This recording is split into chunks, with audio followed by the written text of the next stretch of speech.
Hello everyone. Today I'm going to talk to you about the sinking of MV Sewol tragedy, which was en route from Incheon to Jeju.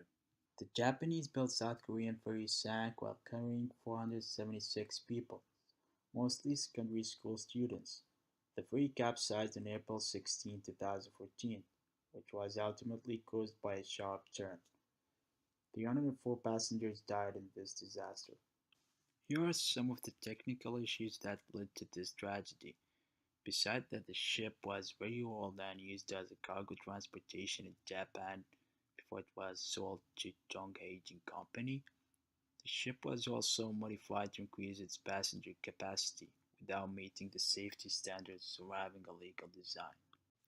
In this tragedy, Chonghae Company and engineers violated some of the code of ethics. Chonghae Company was charged with negligence, and the engineers failed to report the modifications made to the ship without a legal design or meeting the safety standards. As we can see here, these are some of the alternatives that could have resulted in avoiding this disaster, and also avoiding the violations of the code of ethics made by both the company Chongqing and its engineers. Now we will analyze the previous alternatives. If the company constructed a new ship, this will cost a lot of money, but it will also be much safer than just making modifications to the previous old ship.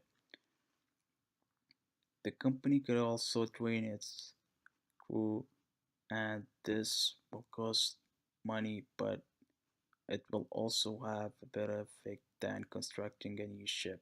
Finally, we can now reach a decision, and the best decision after renovating the ship, the legal design, and training the crew is that the engineers should reach the PEO if they notify the management about the modifications made to the ship and how it could affect the safety of the passengers, and no action was made.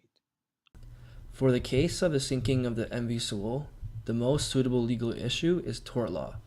Tort law has three components that need to be satisfied. First, being the defendant owed the plaintiff a duty of care. Second, being the defendant breached the duty with his or her conduct. Third, being the defendant's conduct caused injury to the plaintiff. To further analyze the case, we need to declare who the defendants and plaintiffs are.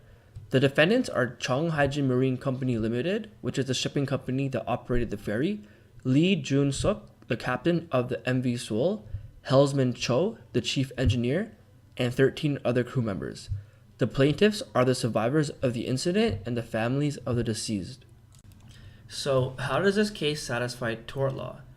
Chonghae Marine Company Limited were legally obligated to maintain safety regulations and standards for the public. They failed to do this, so duty of care was breached. There are three main ways they breached the duty of care, but we will go in more depth later. To satisfy the third requirement for tort law, the injury caused to the plaintiffs are physical injury and ultimately death. So how did the defendants breach the duty of care? The overall reason is negligence by the captain and its crew. They overloaded the ferry with 3 times the legal limit. They also illegally modified the ferry, which reduced the structural integrity of the ship. If that wasn't bad enough, they also failed to follow safety protocols. Before sailing, the ship's owner ignored a warning about the cargo being too full. Also, during the incident, the captain and some of the crew did not follow safety protocols. The captain had abandoned the ship with passengers still aboard the ferry, while South Korean law explicitly requires captains to remain on the ship during a disaster. The incident caused general damages to the plaintiffs, which is damage related to physical injury, pain, and suffering. Since the employees committed the tort during employment, vicarious liability, which is the deep pocket theory, applies. This means that Chung Haijin Marine Company Limited will have to pay for the damages. The amount of loss varies for each victim. Many factors affect the amount of loss, such as age, nature of injury, and severity. If a victim is deceased, the defendant will be required to compensate the victim's family. The court would decide that Chung Haijin Marine Company Limited will compensate both the survivors and the families of the deceased. The survivors should get compensated depending on the severity of the injuries inflicted. The families of the deceased should get compensated depending on the severity of the financial impact of the death. Although the crew members are not liable to pay for the damages due to vicarious liability, they would each be on trial and receive criminal charges for their negligence.